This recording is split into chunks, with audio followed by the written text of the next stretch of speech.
Hey, how's it going? It's Grant with the Garden of Eater, and today we've got a little unboxing video. It's been a long time since we gotten some new shrimp, and well, these were well worth the wait. We set their tank up back in December. However, it was just too cold for them to be shipped out, but now it's warmed up. We've got the box already, so let's dive in.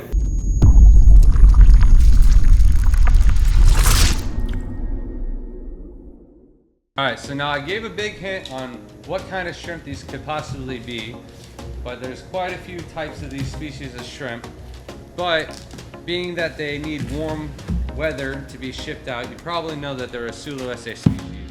The Sulawesi shrimp just do not do well underneath 78-degree temperatures. A lot of people have tried to keep them in room temperatures in 72 and they do all right, but not very much breeding. However, underneath 72 is when you start to see quite a bit of issues. And these were nicely boxed, separate packaging from one another, and even a little divider with the styrofoam. So we're going to go ahead and put this off to the side. I'll take a look at the first bag. I am a little bit worried about these. Usually my mailman works with me and drops them off really early, but we had a substitute today, and these are all looking really nice. No dead ones in the bag. The water is really warm. Shelby, if you want to go ahead and take a look at those, I'm going to run and grab the temp gun.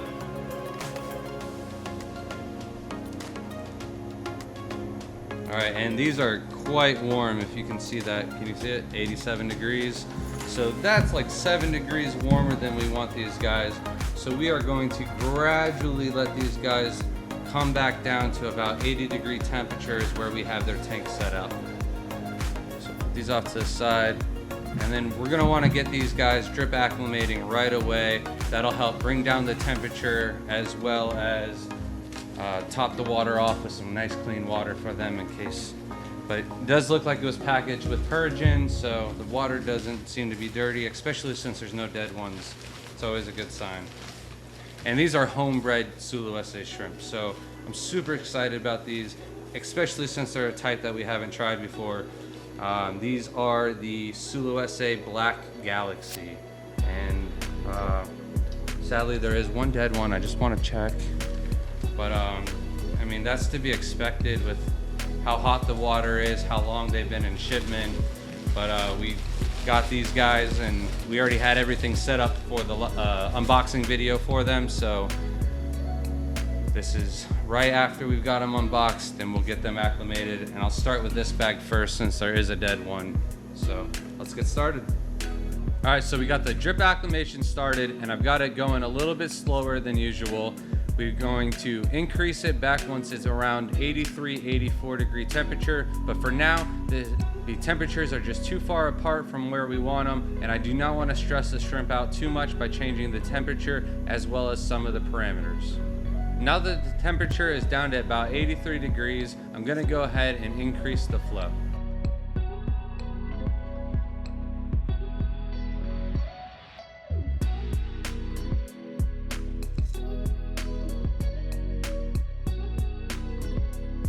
So you might notice that some of the shrimp are a little blue.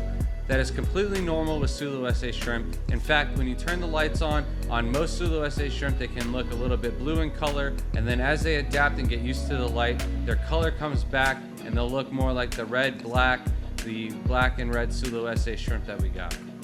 All right, so the shrimp have been acclimating for a little over an hour now, and it's time to add them to the tank. However, I don't want any of the old bag water to go into the tank, so I'm gonna go ahead and net them all out. Now that the shrimp are in the tanks, let's give them some time to color up. So these are the Sulawesi Black Galaxy shrimp. They are a little bit more trickier than the Neocaridina or Caridina shrimp that we take care of. However, if you set the tanks up the right way with crushed coral and something to keep the water hard like limestone, there really isn't a lot of issues with these shrimp. The issue is consistency, and if you can keep all the parameters nice and consistent, the temperature's at 80, the TDS around 200, and that's very easy to do with the lid. These shrimp are a lot easier than a lot of people play them out to be. All right, so this is only Wednesday. However, tomorrow I've got another box of shrimp coming. So instead of doing 2 boxing videos, we're gonna go ahead and make 1 big boxing video because the other shrimp that we're getting are Sulawesi as well, and they're all different types. So till tomorrow.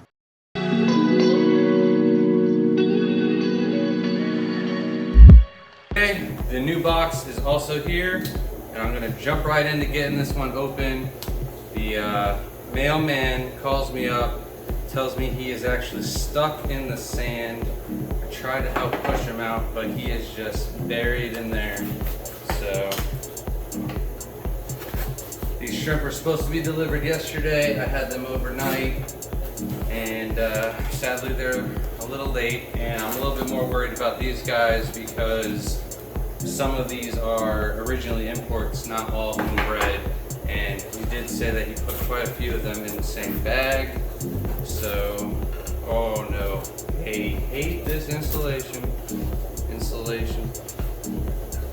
At least it's not going to be on the bags. I made a mess though. I'm in a rush. It's going to happen.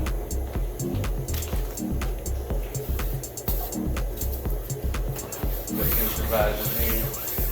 Get it out of the way.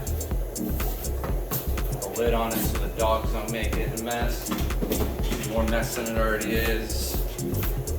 Sweep that up in a little bit. Oh no, there's still more. Yeah, I knew this was going to be the worst one ever. Shelby's not here. I'm all by myself. And of course, I'm a little worried about the little shrimp. These things are well sealed up. I'm not too much worried about the heat so much. These are a hot potato. So much worried about one possibly dying in the bag and then creating an ammonia spike. Yesterday the temperatures were up to 87 degrees. This won't be like this. They weren't sitting on the truck all day.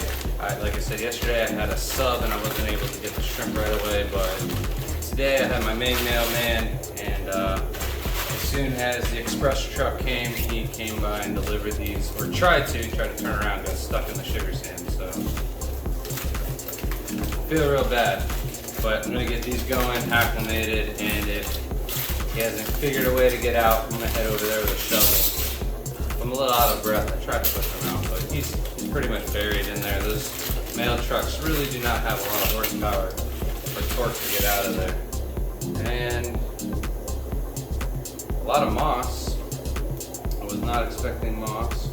I see some harlequins swimming around. I do see like one dead one in the bag. I'm not really too concerned about that. Two dead ones, but no, just one.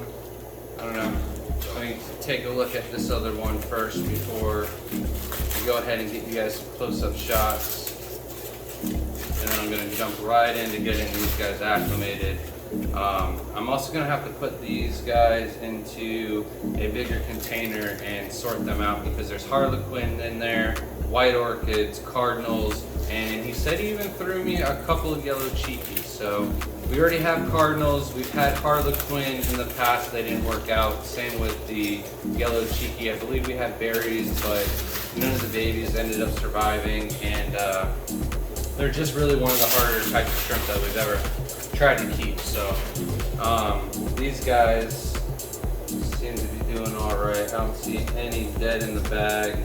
And then when you're looking for dead shrimp, you really want to kind of angle the bag so that way gravity can take effect and the dead bodies are going to kind of fall to the bottom.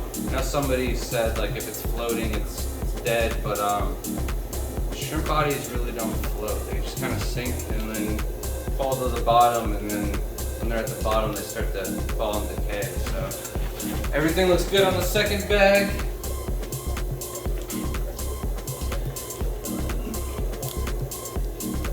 There's a lot of shrimp in this one bag, so for only having one DOA, that's pretty good. I did have these overnight, so they weren't in transit nearly as long as the other bag that we got yesterday. Those were in transit for 3 days. These were only in there for 2, so not bad.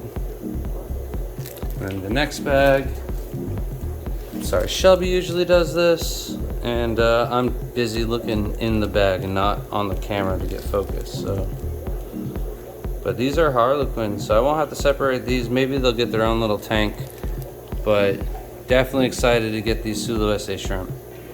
So now we got the larger bag of shrimp into one bucket. It's time to remove the white orchids. We're gonna put them into their own tank, and the rest of the shrimp are just gonna go into their own tank, kind of like a community style setup for the Sulawesi shrimp. And the great thing about Sulawesi community tanks is there's no crossbreeding. So you can throw in as many different varieties as you want into one tank. And then we're gonna take the other Harlequin shrimp. These were kept in a separate tank than the other shrimp. That's why they're in a different bag, and we're gonna acclimate those into a different tank all on their own as well.